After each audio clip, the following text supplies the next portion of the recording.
साथियों नमस्कार। ये आकाशवाणी है। अब आप समाचार सुनिएगा या फिर ये आकाशवाणी का दिल्ली केंद्र है। अब आप सुनोगे फरमाइशी गीत।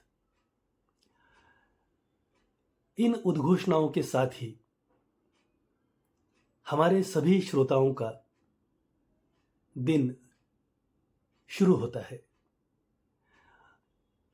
देश भर में आकाशवाणी केंद्र से जो प्रोग्राम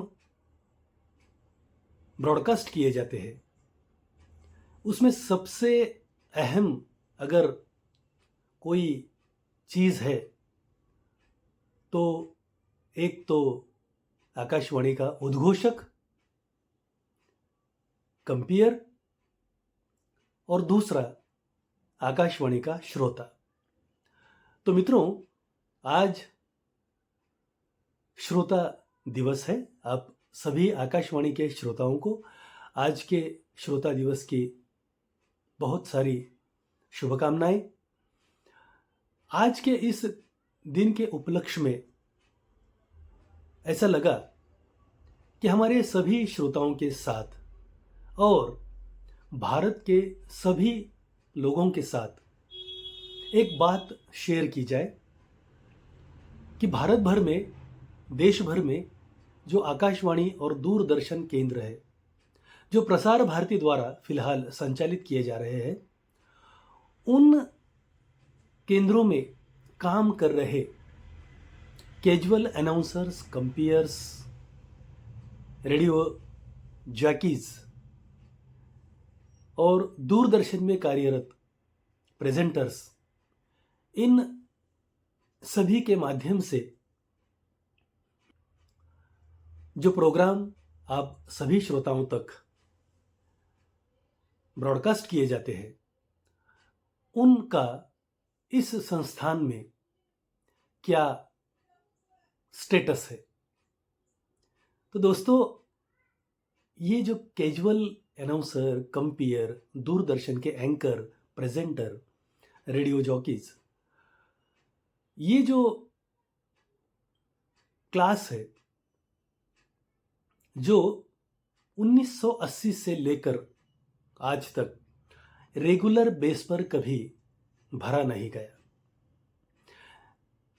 देश भर में नैमित्तिक उद्घोषक, कंपेयर्स, दूरदर्शन में प्रोग्राम प्रेजेंटर्स, रेडियो जॉकीज, इनके माध्यम से देश भर के आकाशवाणी केंद्र चलाए जा रहे हैं।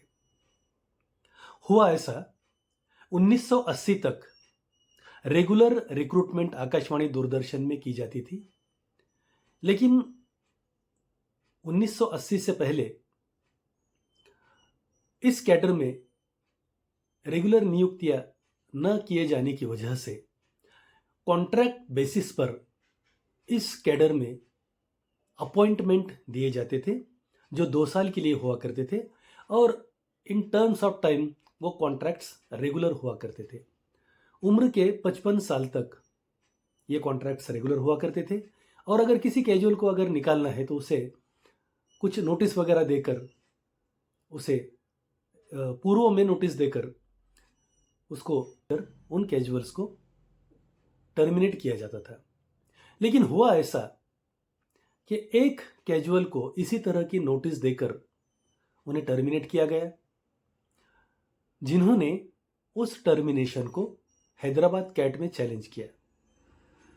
वहां पर से वो प्रकरण चला गया हाई कोर्ट में, हाई कोर्ट से प्रकरण चला गया सुप्रीम कोर्ट में, देश के सर्वोच्च न्यायालय में। उस प्रकरण का नाम है M A Chaudhary versus Union of India. इस प्रकरण में उनको जो टर्मिनेट किया गया था, उन्होंने ऐसा कहा कि ये टर्मिनेशन इलीगल है और वो जो काम कर रहे हैं वो रेगुलर नेचर का परमानेंट पोस्ट के अगेंस्ट काम कर रहे हैं, इसलिए उनको आर्बिट्ररीली नहीं निकाला जा सकता। सुप्रीम कोर्ट ने इस बात को मानते हुए एम ए चौधरी के फेवर में फैसला दिया। तब आकाशवाणी में दूरदर्शन में ऐसा प्रतीत हुआ उन लोगों को कि भाई अब इस तरह का जजमेंट आने से इस तरह की रिक्रूटमेंट जो हुआ करती है उस पर अब सब लोग रेगुलर एम्प्लॉयमेंट के लिए क्लेम करने लगेंगे। 1980 में एक निर्णय लिया गया कि इस तरह की रिक्रूटमेंट जो है वो कॉन्ट्रैक्ट बेस पर ना करते हुए ये परमानेंट जो पोस्ट है, announcer, compare, presenters, radio jockeys, उन पोस्ट पर आकाशवाणी में जो काम लेना है वो टेम्पररी वर्कर की रिक्रूटमेंट करके लेना है। दरअसल आकाशवाणी मैनुअल के अनुसार आकाशवाणी में 2 प्रकार के आर्टिस्ट होते हैं। एक होते हैं स्टाफ आर्टिस्ट और एक होते हैं कैजुअल आर्टिस्ट। मतलब वहाँ के लोगों का, जिस क्षेत्र में रेडियो केंद्र है वहाँ के लोगों का जो भी टैलेंट है वो उसको एक स्टेज मिले, इस वजह से टैलेंट बुकिंग थ्रू वो टैलेंट आकाशवाणी तक लाया जाता है और उनको एक जो भी कुछ उनका टॉक होगा या कविताएं होगी या फिर वो किसी चीज़ में एक्सपर्ट होंगे, इंटरव्यू वगैरह लेकर उनको उसकी रॉयल्टी देकर उनका प्रोग्राम ब्रॉडकास्ट किया जाता है। ये है टैलेंट बुकिंग सिस्टम। और दूसरा स्टाफ आर्टिस्ट वाला सिस्टम, जिसमें ये सभी प्रकार की पोस्ट आती है, announcer, compare, news reader, translator, musicians, ये सब लोग। तो इस कैडर को टैलेंट बुकिंग का दर्जा देकर उस तरह से रिक्रूटमेंट करना आकाशवाणी दूरदर्शन ने शुरू किया। लेकिन ये किस तरह से गलत था, ये कैसे अनलॉफुल था, ये बात किसी के ध्यान में नहीं आई और ईयर्स टुगेदर ये माजरा चलता रहा। तो दोस्तों, आज के इस एपिसोड में इतना ही। दूसरे एपिसोड में हम बताएंगे कि किस तरह से ये unlawful activities years together continue की गई, किस तरह से इस कैडर का शोषण किया गया, किस कदर इस कैडर को रेगुलराइजेशन का बेनिफिट ना करा गया, किस कदर कोर्ट ऑर्डर को वायोलेट किया गया, ये सब हमें आपको बताना है। लेकिन पार्ट टू पार्ट हम चलेंगे, क्योंकि एक सेशन में ये हम आपको नहीं बता सकते। इसीलिए इस पार्ट में इतना ही। आगे के पार्ट में आपको और कुछ जानकारी मिलेगी, उसके लिए आप तैयार रहिएगा। तब तक के लिए धन्यवाद।